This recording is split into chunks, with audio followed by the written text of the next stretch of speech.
샬롬 할렐루야.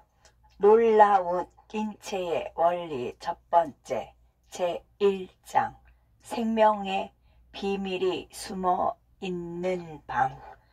과거 오랫동안 우리는 인체를 연구할 때 피부를 들춰내고 그 속에 있는 여러 장기, 혈관, 뼈를 뒤적뒤적 쑤시는 방법을 썼다. 당연한 일이겠지만 그런 조사에 사용되는 표본은 거의 대부분 죽은 사람의 몸이었다. 그래서 우리는 인체의 기초적인 작동 방식을 파악할 때도 신화나 상상력에 크게 의존할 수밖에 없었다. 그랬던 것이 지금으로부터 400년 전에 와서야 사정이 바뀌었다. 새로운 발명품이 쏙쏙 등장해서 몸의 작동 방식을 이해하는 일에 혁명을 일으켰던 것이다. 돌파구를 열어젖힌 발명품 중 세상을 보는 방법을 바꿔놓은 물건이 하나 있다. 그것은 바로 현미경이다. 현미경이 발명되자 사람들은 맨눈으로 볼 수 없었던 물체를 보게 됐다. 관찰 대상 중에는 세포라는 작고 독자적인 생명의 기본 단위가 있었다. 사과 나무에서 얼룩말까지 모든 생물은 세포로 만들어져 있다. 하나의 생물체에 든 세포의 수는 어마어마하게 많아서 최대 100조 개까지 헤아린다. 인체 기관의 어느 부분이든 얇게 도려내서 현미경 아래에 놓으면 세포를 많이 볼 수 있다. 세포를 처음 관찰한 사람들은 세포 구조에 바깥 테두리가 있다는 것을 발견했다. 세포막이라는 그 테두리 속에는 투명한 세포질이 담겨 있고 세포질 속에는 핵이 들어있다. 20세기 전반까지만 해도 사람들은 세포질을 별 특징 없는 젤리 같은 물질이라고 생각했지만 새로운 종류의 현미경이 등장하면서 그 생각을 바꾸게 되었다. 원래 세포라는 이름은 수도원의 소박하고 작은 방과 비슷하다고 해서 붙여졌다. 하지만 광학 현미경보다 배율이 훨씬 높은 전자 현미경으로 보니 세포는 단순하기는커녕 저마다 다른 기능을 수행하는 여러 종류의 소기관들로 부쩍대는 부산한 소세계였다. 소기관 중에 제일 큰 것은 중앙도서관 역할을 하면서 세포의 모든 작동을 감독하는 핵이다. 한편 물질을 제작하고 운반하는 것은 소포제와 골지체의 임무이다. 세포를 가동시키는 에너지는 미토콘드리아라는 발전소가 만든다.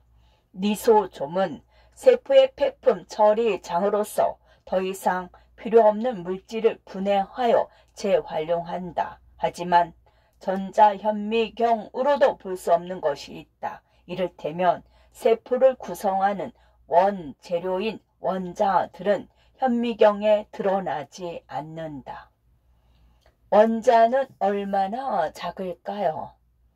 우리가 어제 먹은 점심, 이 책, 에베레스트산, 점박이 테리어 강아지, 저 멀리 은하까지 세상 모든 것은 원자로 만들어졌다.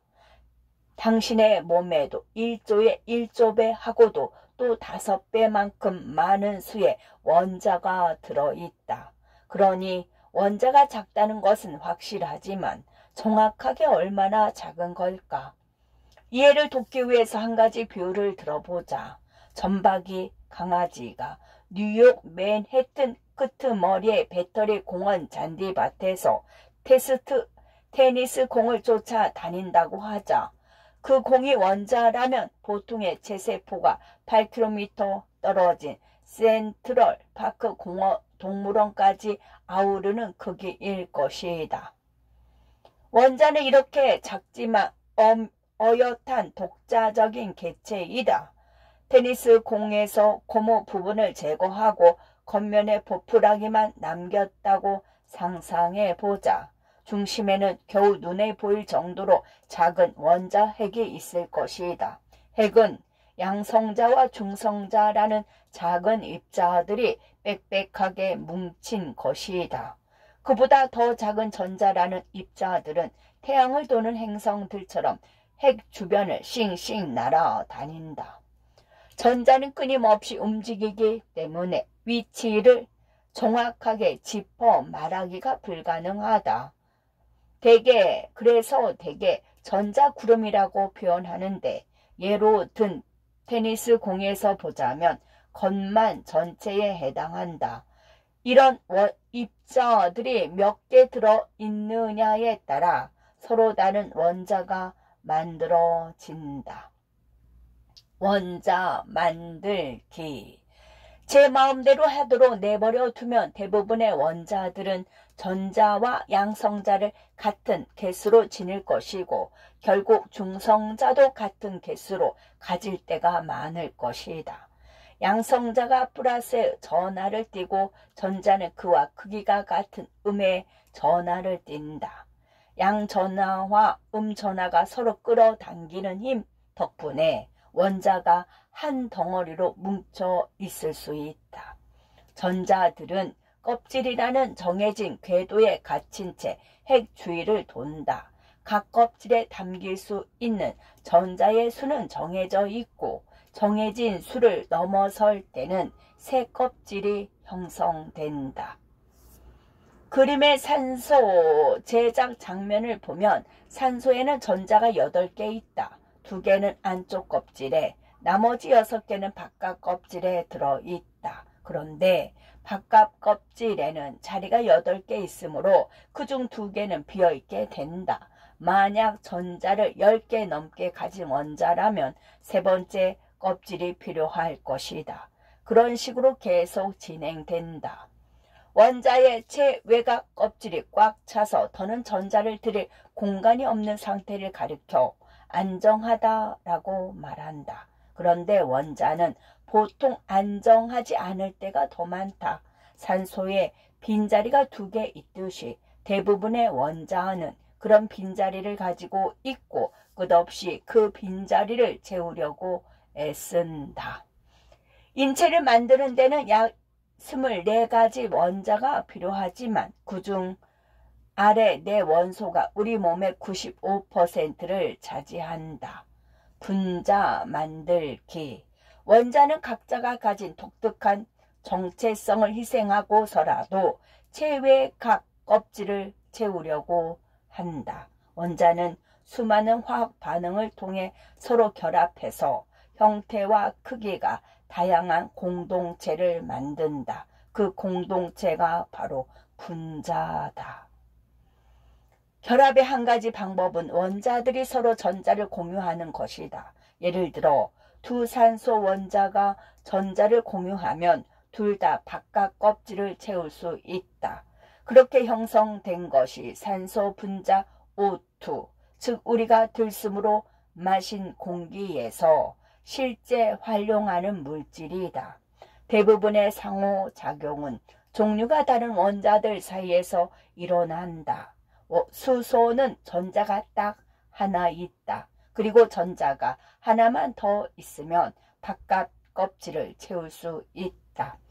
따라서 수소가 산소와 전자 하나를 공유하면 수소의 껍질이 채워져 안정해질 것이고 여기에 수소 원자가 하나 더 합류하면 세 원자가 모두 안정해질 수 있다. 이 조합으로 탄생한 행복한 결과가 바로 물 분자 H2O이다. 하지만 원자들이 늘 전자를 평등하게 공유하는 것은 아니다. 물 분자만 봐도 알 수 있다. 산소 원자는 수소 원자보다 핵이 더 크기 때문에 공유 전자를 좀 더 세게 잡아당긴다. 그 결과 산소 쪽은 약한 전하를 띠게 되고 수소 쪽은 약한 양 전하를 띠게 된다. 반대 전압끼리는 서로 잡아당기기 때문에 물 분자 속의 산소 원자는 다른 물 분자 속 수소 원자에 끌린다. 이렇게 생긴 결합은 약해서 쉽게 끊어진다. 영원한 단짝이라기보다 가벼운 친구 사이인 셈이다. 만약 이 결합이 없다면 물 분자들은 서로 멀리 떨어져 있는 상태인 기체가 될 것이다. 이것은 그냥 그렇구나 하고 말 일이 아니다. 세포의 모든 화학 반응은 액체 상태의 물을 매질로 삼아 그 속에서 벌어지기 때문이다. 물이 없으면 생명도 없다. 샬롬.